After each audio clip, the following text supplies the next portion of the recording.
This week on the show, we are throwing this here. Hold my beer. I'm going in.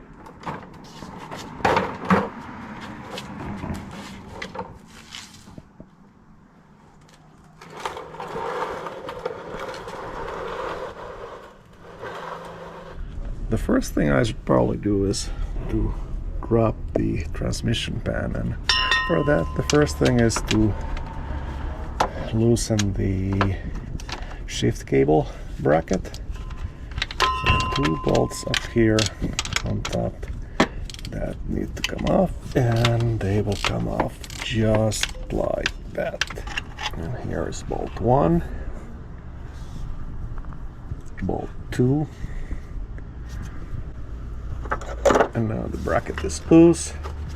I can move it aside a bit, like so. The step number 2 is removing the transmission crossmember bolts.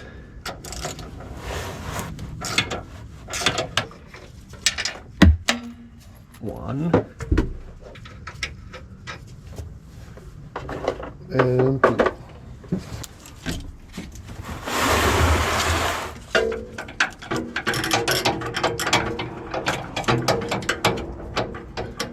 Alright, this will just stay here when I'm jacking up the transmission just a little bit. And this is to make space between the transpan and the exhaust pipe. And now I'm gonna start removing most of the pan bolts one by one, and I'm leaving 2, and then I'm bringing the drain pan.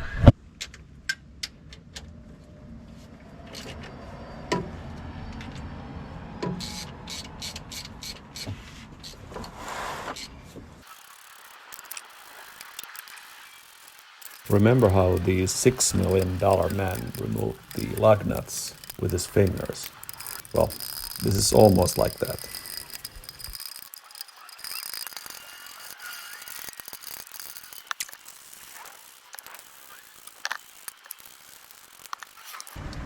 That took no time at all. The next step is the old transmission jack under a drain pan trick. Watch me not to spill any fluid at all.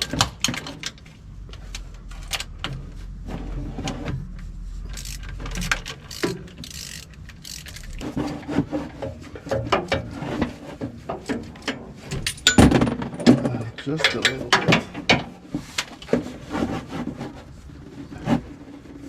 Okay, this is not working at all.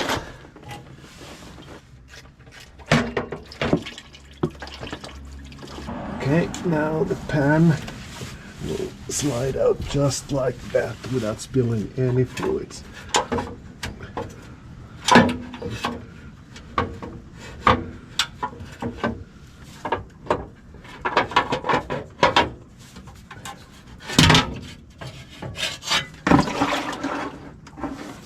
No spills whatsoever.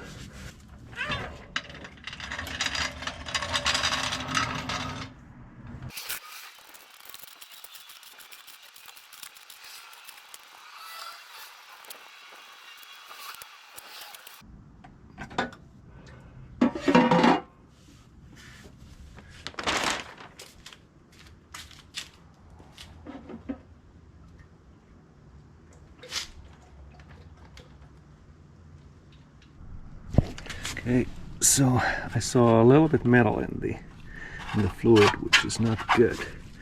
And what does this say? Clutch material and metal. This was cleaned very recently. I'm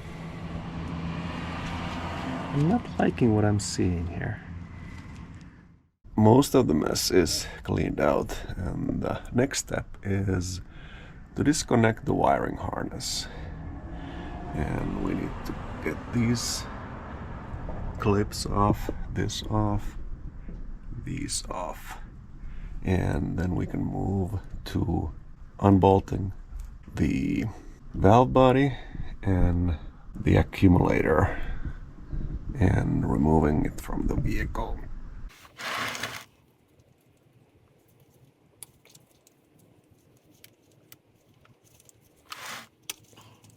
Trying not to break anything here. Somebody has been in here. This is cracked a little bit.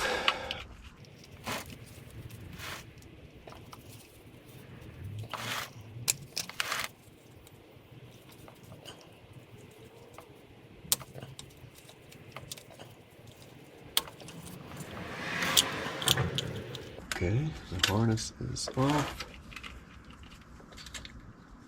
There is this solenoid here. I am not sure if I need to do something about that. No, I think this bends away when I need it to bend away. Okay, I'm gonna let it rip. Starting to remove bolts. 10mm. Okay, these are coming out pretty easy.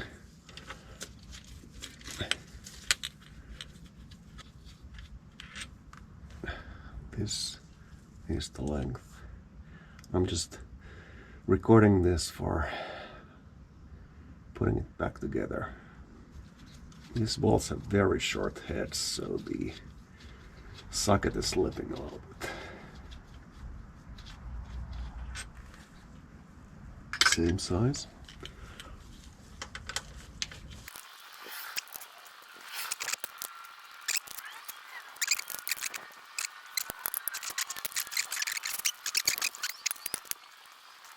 Is this loose? No. Do I have anything else holding it?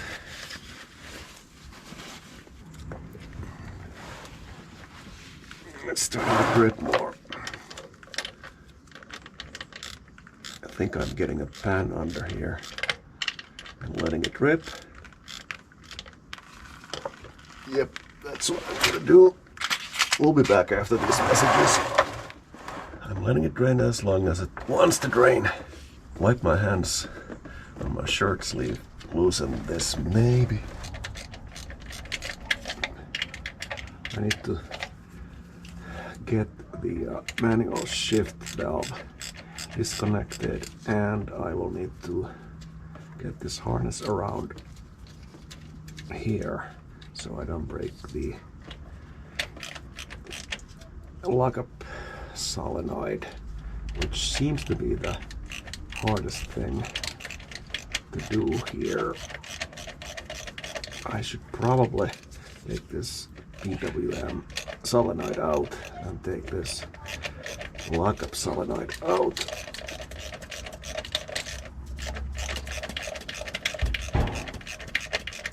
I'm not too worried about getting this valve body dirty because I'm not going to reuse this.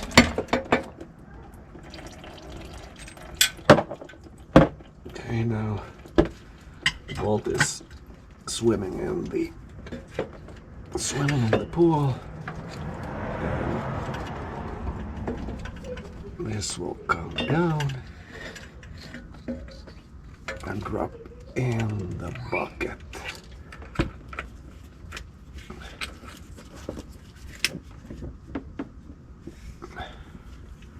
Okay, this one comes out, and I need to get the accumulator out.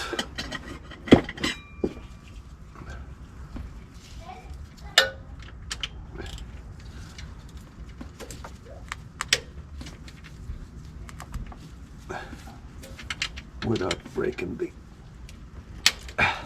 harness.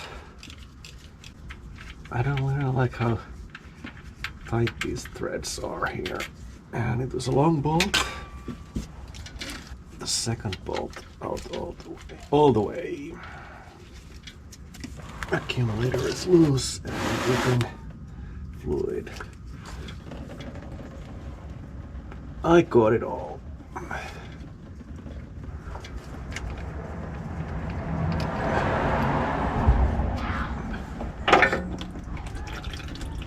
Hey, I'm back.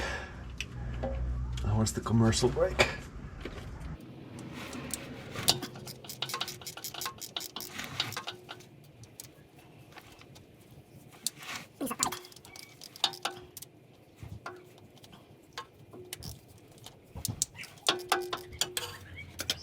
And the bolt length is half my first knuckle. The next thing that should happen is this plate comes down, I think.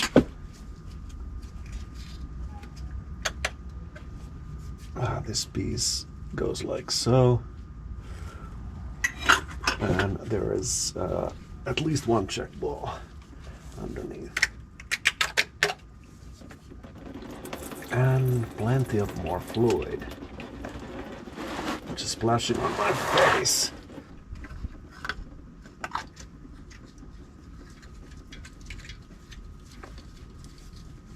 Okay, that's out. Check ball has dropped. It was here, and now I'm gonna let it drop. Now, what I'm a little bit worried about is this wiring right here, which goes to this lockup solenoid, and I would not want it to get damaged at all, because then I need to pull the whole thing out again and replace that solenoid, and I think that's part of the harness, and I would need to replace the harness, and it's a whole other job in itself when in vehicle.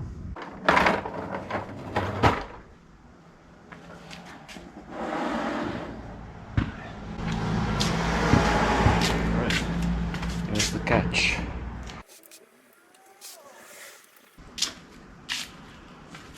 Here's the rest of the parts that I caught. I think I have everything. And of course the accumulator.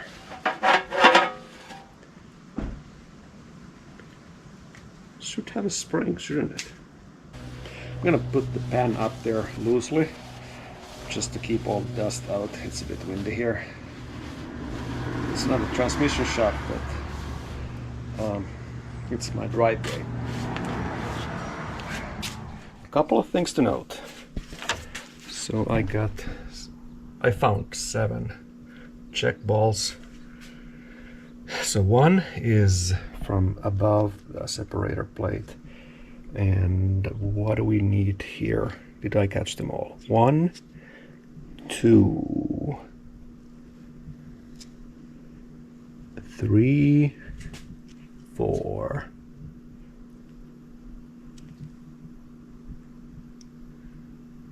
Why am I blind? Okay, let me try again. Let me start from this side. 1, 2,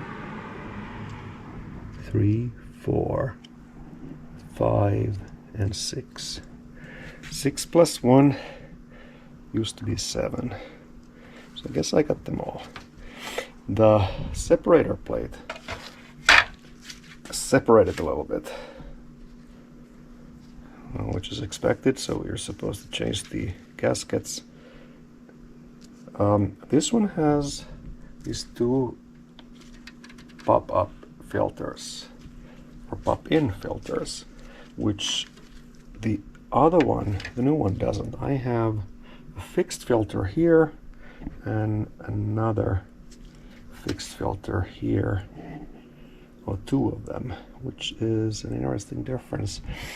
I'm gonna look it up if it's the newer design and okay to use or not, but I need to put these on top of each other to compare that all my holes line up. And I'm putting this on the side, and I am comparing the valve bodies themselves. Looks to be the same model. I think I'm good here. Let's see if this has been repaired. So we had the two valves here that were repaired, and this one has the original valves. I'm gonna take this one out, the PWM, and see how that looks. Actually, it's I think it's this one that is the leaky one. So I want to see how it looks before the repair kit. Well, good news everyone. There are actually 7 different sizes of bolts in addition to this 13mm here that came out from this valve body. So what I'm gonna do is clean them up and put them in the baggies by the group. Here's another noteworthy thing about this old valve body and the separator plate. The check ball holes are wearing out. I mean, they are actually pretty ugly, and this should be, if I was reusing, this should be fixed. It can still be fixed, but I have a new one, so I'm not gonna do that. But it means that the last time this transmission was overhauled, this plate was not changed. This is the old plate, because this don't happen in 25,000 miles.